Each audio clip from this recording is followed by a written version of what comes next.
గన్నవరం మాజీ ఎమ్మెల్యే వల్లభనేని వంశీకి రిమాండ్ విధిస్తూ గన్నవరం కోర్టు ఆదేశాలు జారీ చేసింది. సబ్ జైలు నుంచి వంశీని గన్నవరం కోర్టులో హాజరుపరచగా ఏప్రిల్ 1 వరకు కోర్టు రిమాండ్ విధించింది. మరోవైపు పోసాని కృష్ణమురళిపై సిఐడి పోలీసుల విచారణ ముగిసింది. పోసాని బెయిల్ పిటిషన్పై ఇవాళ విచారణ జరగనుంది. ఓ స్థలం కబ్జా విషయంలో అనుచరులతో బెదిరించినట్లు వంశీపై ఆత్కూరు పోలీసులు కేసు నమోదు చేశారు. ఈ కేసులో పోలీసుల PT వారెంట్కు court అనుమతిచ్చింది.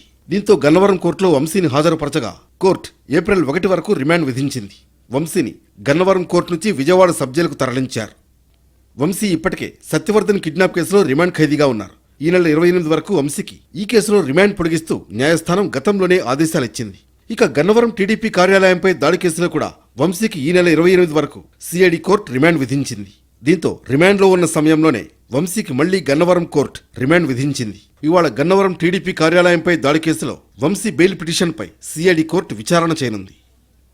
Posani Krishna Murali CID పోలీసుల విచారణ ముగిసింది. 4 గంటల పాటు కొనసాగిన ఈ విచారణలో అనేక అంశాలపై పోసాలని సిఐడి అధికారులు ప్రశ్నించారు. అయితే సమయం తక్కువగా ఉండడంతో మరోసారి పోసాలని కస్టడీలోకి తీసుకునేందుకు పోలీసులు ప్రయత్నిస్తున్నారు. విచారణ అనంతరం పోసాలని కోర్టులో హాజరుపరిచిన సిఐడి అధికారులు అనంతరం గుంటూరు జిల్లా జైలుకు తరలించారు. ఇక ఈ కేసులో పోసాని దాఖలు చేసిన బెయిల్ పిటిషన్పై విచారణ ఇవాళ జరగనుంది.